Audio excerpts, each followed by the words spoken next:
Welcome to Entrepreneurs, Executives, and Eccentrics, a podcast dedicated to the stories, strategies, and secrets of remarkable individuals. Join us as we engage in enlightening conversations with intriguing entrepreneurs, accomplished executives, and fascinating eccentrics, exploring their journeys, triumphs, and the unconventional wisdom that has shaped their success. In this episode, we talk with Bob Hart, founder and CEO of TruAmerica Multifamily, one of the country's leading owners of workforce housing.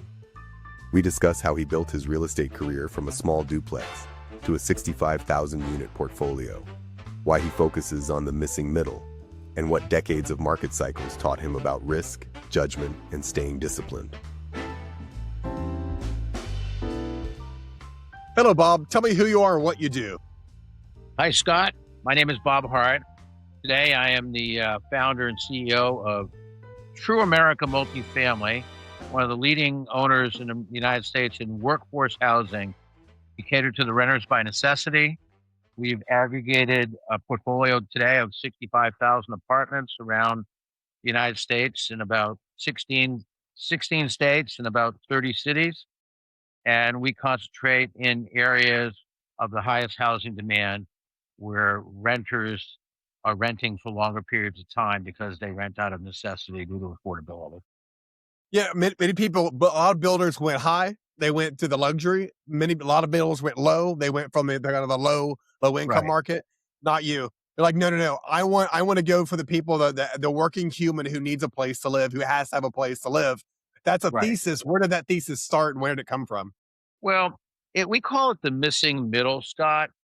It's exactly what you said. You summarized it very well.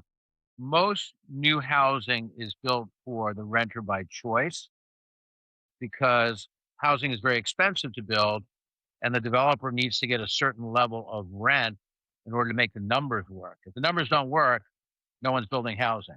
And you also need density. So a lot of new buildings tend to be high rise, mid rise, and for renters that, I guess if you're in Orlando, you're paying maybe $3.50 to $4 a square foot for an apartment that's brand new. Whereas if you move into one of my buildings in Orlando, you're paying $1.50 a foot.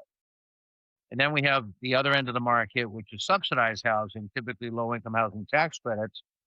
And with the subsidies that go with that and with the savings in property taxes, developers can offer those at regulated rents, which are typically 80% or sometimes 50% of the area median income. We attack the middle, which is all market rate, no subsidy, and we're buying older properties, somewhere from, call it 1980s to early 2000s, that are in need of upgrading because the owner, not every owner rehabs, not every owner pushes to the highest level. And so we're trying to offer that demographic, that missing middle, renter by necessity, blue and gray collar, a better choice, if you will. They're on that 27th year of depreciation, right? They're like, okay, we can spend $3 million and update this building or sell it to Bob, right? And then, That's right, it. and then okay, so investment thesis wise, you're like, okay, we want we want a place that has a lot of people, has a lot of middle class people with jobs that Right. typically don't go anywhere, right? They're Correct. solid middle class. It's sticky You know, rentership and sticky jobs, close to schools, close to retail, usually within 20 miles of the ring road of the urban center. So we're where still did thi- suburban mostly. right? Where did this thesis, like, what was your very first building? And because obviously there was, you were driving around, you're like, wait a minute, that one right there. Like, what was the very first building for this particular Well, organization? for True America? Yeah, because I've been buying since my Oh, wow. 20s. I know. Yeah. Um, God, I think it was a building that we purchased actually in Denver, Colorado from a big REIT. And that building was big. It was like 500 units, but it was kind of left for dead because what the REITs tend to do is they wear them down and derive all the cash flow. They buy newer buildings, but they don't rehab them per se. They just sell them and they're done. And so this building was in a great area, but needed a lot of love. I think it was called Tamarack Reserve is what we called it. And we gave it what it needed and held it for about 3 years and sold it for a nice profit. I'm imagining that your organization is a whole lot of people doing analysis, right? Because it's like it's just constantly. It's probably just like okay, next building, it's okay, built in 1981, 4,000. That's not big. It's just on and on and on and on, right? Has AI? Have you guys been able to utilize technology to kind of speed that up a little bit? We're starting to.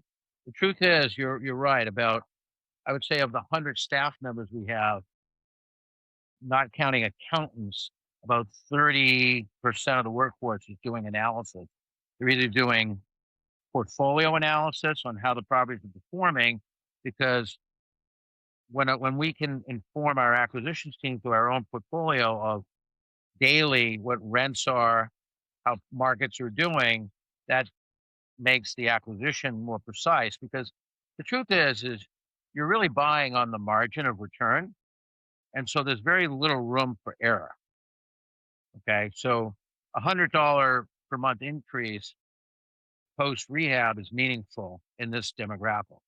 The average rent is about $1,600.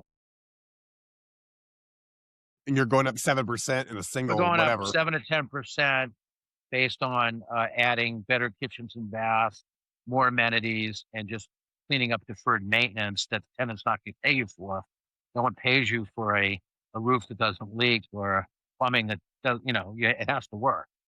So we're trying to do things that are, I call ourselves an ethical landlord. We're trying to deliver a safe, clean product with a slight upgrade that's attractive that people will pay just a little bit more for. How did you get into this business? Like, how did you? I mean, like, do you have someone like Bob? Let me take you under my wing, right? Was there one, there's some No, human, or were you like, no, I got my first duplex in 1971? Like, that's how you. did this work You exactly? just you're Scott, you must be a mind reader. That's exactly. Yeah, I graduated from engineering school in the late '70s, drifted around in engineering for a couple years, but never liked it, even though I had won a scholarship. But I was a kid from a blue collar family. My dad was a postal worker for 40 years. We lived in a rental. My grandparents, when they were alive, lived downstairs. We lived upstairs, and we'd always lived in rentals basically. And so I always had an appreciation for what it was like to live in a 100 square foot bedroom, 400 square foot flat, with your parents. And so, yeah, my first deal post engineering school, post MBA in my 20s was a duplex in one of the worst neighborhoods of West LA in Venice. I bought two houses on a lot for back then, believe it or not, $157,000. I cobbled together a down payment of $17,000, and I reminded this guy, this very well-heeled guy at my country club, who back then was just a working guy. I said, "You lent me half the down payment." He goes, "Did you pay me back?" I said, "Yeah, I did pay you back." And I cobbled the rest out of I don't know where I got it, but I figured out how to get financing. And then I started rehabbing it and doing things. I learned myself, basically. so I've interviewed a couple of large apartment complex humans before. Yeah. The one that comes to mind is a guy named Jeff Weller of Lion Real Estate Group. Oh, sure. Yeah, everybody Okay, knows. Okay, he was also on this podcast about a year and a half ago. But he had said this. He basically, I've heard this story a couple times. I was in college. I went to school for something that I kind of liked but didn't absolutely love. I Right. saw a duplex that was for sale in my neighborhood or whatever. I cobbled together the $4,000 I needed to go for the down payment because back it was 1975 at the time, right? Right. Bought it, rehabbed it, bought another one, bought another one, bought another one. Next thing you know, you need accounting and you need bookkeeping and all this the infrastructure that goes around that and you just build it from there. That's what I did. I built a grassroots small management company around my own portfolio. And when I see young people, they say, "Oh, I want to get into the real estate game. How do I do it?" This, that. I said, put some Slowly. skin in the game. Right. The fastest way to tune yourself up is to put some money at risk. And it's a risky business. But the beauty in our America is that, you have a great financing system here. You have this government financing from Fannie Mae and Freddie Mac and HUD, which allows the owner slash developer to borrow, up to 75%, sometimes higher, but we don't over leverage, but there's available capital at reasonable cost. And then if you're if you're good enough to figure out how to raise the rest or you have it yourself, you can get in the game. You just got to know what you're doing to operate it or have some people that know what they're doing. Because it's I mean, because it's funny. Monopoly starts out very easy, right? That very Yep. first duplex is, well, I will just go. I will go get the rent. I will go. Here's a general contract that I found. That my dad's brother-in-law, gave me, and I'll go edit it myself, and I'll have them sign it, right? And the deposit, I and you start to learn the game a little bit, you know. I literally the woman I was dating out of business school, her uncle was a small developer. He taught me how to write a letter of intent. Yep. I had no Yep. clue. Of No clue. course, why would you? Right, but now you have that kung fu, and now you have 2 buildings and 3 buildings, and now that 3rd building, they always pay rent a little late, right? And you've gotta go write that in your contract, and 5 buildings, 6 buildings. Oh, well, shit, I need to get an accountant. I need to get someone who actually goes after that money. Oh, I gotta get a full-time repair guy who maybe lives in one of the buildings or for free, and that's Exactly. how I right, and then you have 7, 8, No, 9, 10. All the problems get bigger and bigger. I when I was buying smaller buildings just as an entrepreneur, not as a full-time career person in real estate, a lot of what I call nuclear families, couples that made it their lifestyle to live and work and run small buildings for you. And you lived or died by those couples who, typically it was the wife who was sort of in the front office and the husband that was doing the maintenance. And that was their life. And you paid them and they collected the rent and they did all the things that, you know, are hard to do. Yeah, that was the Mr. Furley from Three's Company, model, right? That was That's great. right? That Mr. was Furley.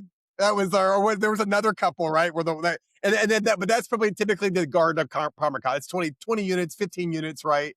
That's how Built it like, starts. yeah, 1950 something, probably has a weird shaped pool in the very center of it, right? This like the Oh biggest yeah. part of the insurance of the entire building is that stupid pool, right? They kind of came with the building and on and on and on. Yep. Yep. You're spoken like a poet. I've lived That's so through it all. That's so funny though. Okay, so now it starts to get a little bit scary. Yeah. Now you're like, okay, 100 units, right? Or 200 units, and the game is not the same game at all now. No, you You're start to yeah, play the game at different levels, and probably from the mid '80s to the mid '90s when I was ramping up, but just as an entrepreneur, working by the seat of my pants. And then this thing that they didn't tell you about in business school, which is called a correction or a massive recession, hits you, and now you become a workout guy.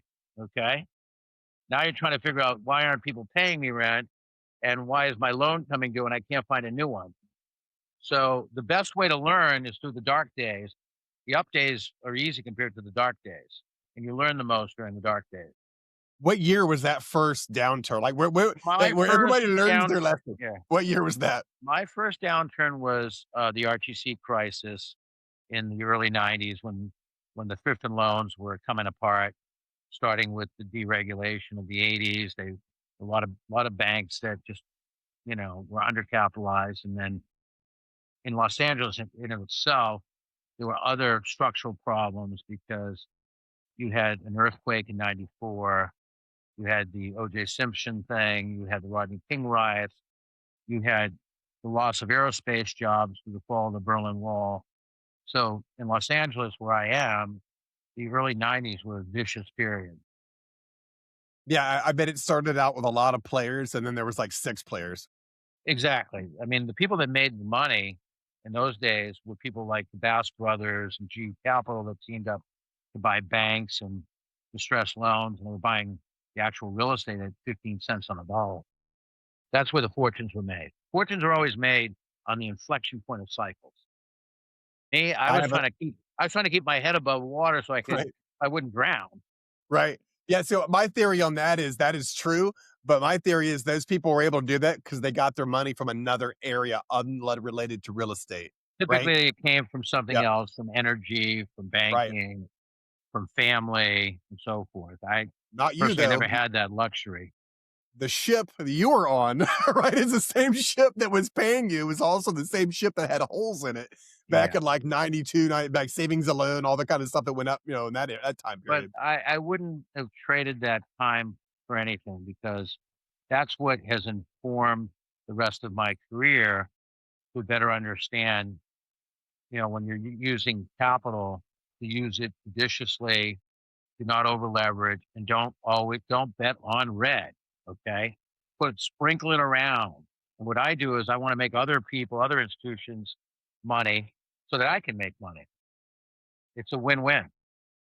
So what we're really doing is building, and you're seeing that in kind of I'll call it the modern aggregation of capital now, where you have private REITs, all these big institutions like Blackstone and Nuveen and Starwood, they all have these private REITs where the consumer can invest with them. And so you've kind of had the democratization of the ownership of real estate now. I bet you were very difficult with the CFO interview. Like when you interview a CFO, you're like, "Oh yeah, where were you in '91? How about '97? How about 2002?" Right? Because they have to have the experience, a little bit of ass kicking to have a little bit of the Well, institutional memory. my CFO has been around for 40 years, so he has seen all sides of it. But the truth is that most people under 35 have never seen a downturn. So they've never done a loan workout or had to face that.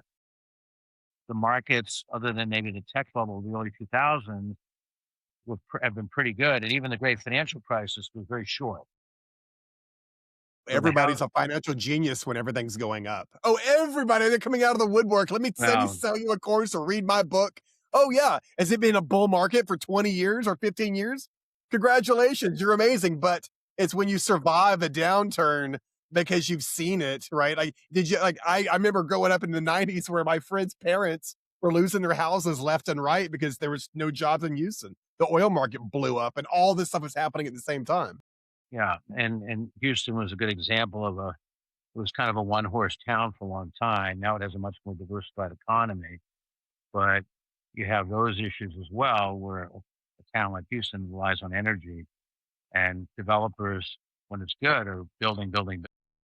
Texas has very few restrictions, like a lot of other places.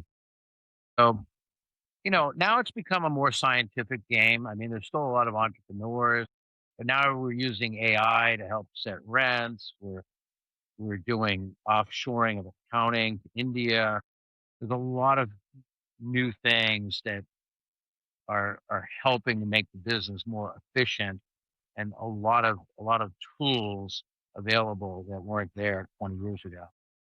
I mean, in the beginning, you're basically with a notepad, you're like, number of units, Yeah. right? Divided by like you're like a kind of type No it in one like did you're like, spreadsheets, no one right, did that stuff. right. It was all done on the back of a notepad, like you just said, you know? And now there's probably a whole risk analysis team that goes through and everybody puts it through their own deal. And there's so you're like out of the 30 employees you mentioned earlier, they're finding these deals for you. They're in their full-time job is their only job is don't lose money for Bob, right? That's don't lose Bob's money Well, is don't ultimate lose Bob's or the many investors. institutions that trust us. And Yeah. so underwriting is like it's a career point of entry. That's how typically these before you become an acquisition officer, you're really someone like in a bank, you're a credit underwriter. Here, you're a property underwriter, but you have to understand the physicality in addition to the numbers. So it takes a multiple of years and skill sets to develop that. And eventually they become acquisition officers. And we also have portfolio managers that do the analysis, asset managers. It's a pretty technical hands on deal, even though it's clunky old real estate. But I know, but if you start from let's say 88 art, 92 art, 95 art, 2000 science, right? It only went through this like it was a feeling, it was a gut. You could do math, you could do all this stuff, and then there's a point you're like, we have spreadsheets, right? And then now it becomes a little bit better, a little bit. It's a little bit of art, but a little bit more science. And now I bet it's all science, the little tiny bit of gut. Yeah, like our we have a financial model that's proprietary that was developed by, people that were Harvard trained, that were, really engineers too. And, you have to have the right financial tools to do these things because the business has become, shall we say, we're playing at sort of the level of, I'll call it the corporate owner of real estate, the companies that have aggregated a lot of capital. So everybody's got the same model. Everybody's got the same skill sets. At the end of the day, it becomes instinctual when you make the final decision to move forward, to buy or sell. But you have to have a level playing field of being able to compete with the right tool. Right, because everybody's coming to the table knowing 99% of the same They all information, know the same thing. right? There's That no, wasn't true in the '90s and 2000s though, right? It really is a lot more gut, a lot more art, and but now it's like, no, we all, like, know exactly what this damn thing is worth. We know exactly what our financing numbers are. We know exactly how much cash we're bringing to the table. We know exactly how much this money is gonna cost us, right? And now the competition's like, boop, boop, boop, boop, boop. It gets higher and higher and higher. yeah, you can't put judgment on a spreadsheet. At the end of the day, you're making a judgment call about growth, about local laws, about in migration, and so many things that are informed by information. But when you cobble all that together, you're having to make a decision no different than you did when you didn't have those tools. Interesting. But Yeah, the numbers were smaller. right. Well, yeah, Now the you numbers might are bigger. but now you kinda know, but now you've actually got access to the data. Before you were, like, having to kinda look it up, and now it just feels like this is becoming the competition is they're all kinda coming up. It's all everybody's got the same kind of arsenal, right? It's like every country has every kind of same weapons, and you're all coming to the table with the same weapons. It's true. I mean, today an entrepreneur can cobble together enough capital to buy $100 million deal. That was typically we're talking about $100 million. That's institutional size property, but there's a lot of syndicators, capital aggregators, family offices. It's a very competitive space, the multifamily space. Well, okay, where I mean, so you how many years have you been doing this? 40. Now, I when bought do you my think first deal in 1986. so from '86 to when do you think mastery happened? At what point in your life you're like, "I think I got this, and I think we're gonna be okay." Like, there's a point in I mean, entrepreneur, you're just it's literally it's feast or famine, feast or famine. It starts to get more feast the better you get at stuff. Like, how long did it take you to get good at this? It took me, I mean, real estate was really like a second career after engineering, and I did a brief stint in entertainment. So I kind of figured it out between the late 80s and through the 90s when I was doing some buying and in aggregation, also doing workouts for a living. So when I got to about the year 2000, which I was in my early 40s, I said, I think I got this figured out. So I saw Japan on your website. Are you invested in Yeah. Japan as well? I used to buy in Japan when I was with a large public company. We raised capital in Japan. So Got it. we're active in the country of Japan. Japan has a very similar rental housing system to the United States.